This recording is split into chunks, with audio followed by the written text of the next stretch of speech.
And right now we're taking questions for State Treasurer Dale Folwell. Earlier we were talking about unclaimed money, and a couple of people wrote in that they have filed a claim and they're having a hard time getting it processed all the way through.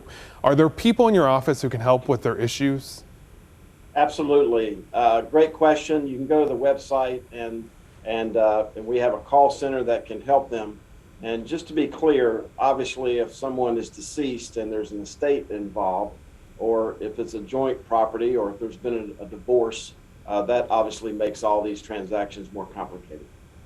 And it's nice to know that people are there for the complicated transactions. Like you said, this is just a small part of what your office does. Another thing that you're trying to tackle right now are some new rules by the IRS. What are those? Well, these are new proposed rules that would allow the Internal Revenue Service to surveil bank accounts with balances in excess of $600. And I'm wearing my UNCG school colors where I graduated from. And you know what they taught me at UNCG is that if you reward a certain type of behavior, you should expect to get more of it. I think these new policies are confiscatory. They're highly regulatory, and it's going to have a disproportionate impact, in my opinion, on lower and fixed income individuals and the smaller banking institutions. And as the state treasurer of North Carolina, as well as the chair of the State Banking Commission, I'm in favor of more people being banked. I'm not in favor of or underbanked individuals. We want more people making deposits in our banking system because that creates capital to lend for other types of economic activity.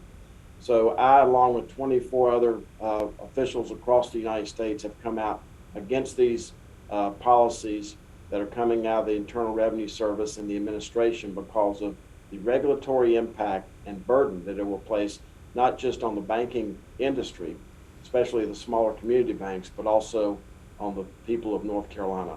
And we should be rewarding people to put their money in banks, not punishing them for doing so. So I want to make sure I'm following you here. You're saying that if the IRS is able to look at people's bank accounts with over $600, then you're worried people won't put $600 in the bank.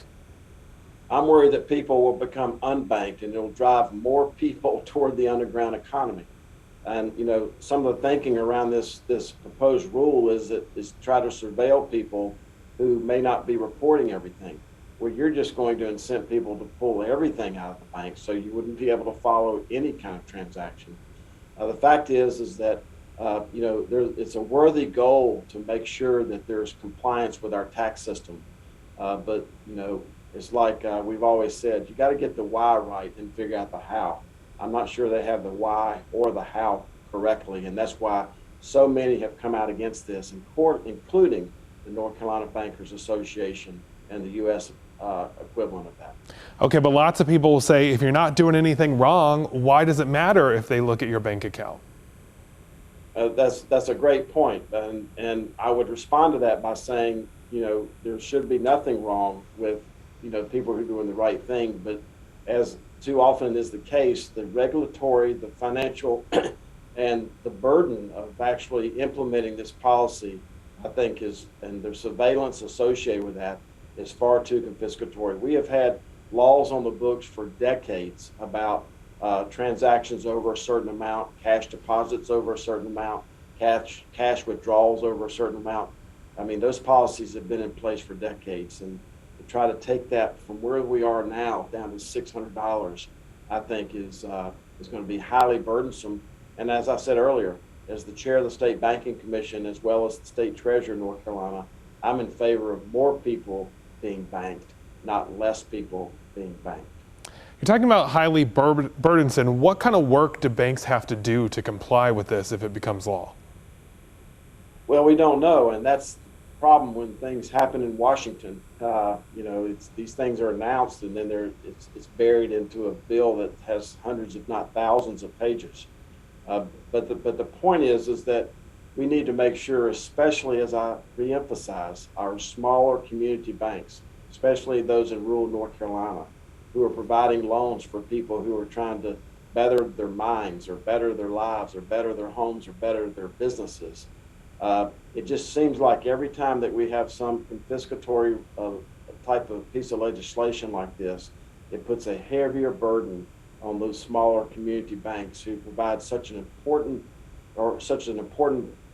part of the backbone of North Carolina's financial being. Well, thank you for your time, sir. We appreciate you being here. If you missed any of this, it will be up on the 2 Wants to Know section of WFMYnews2.com.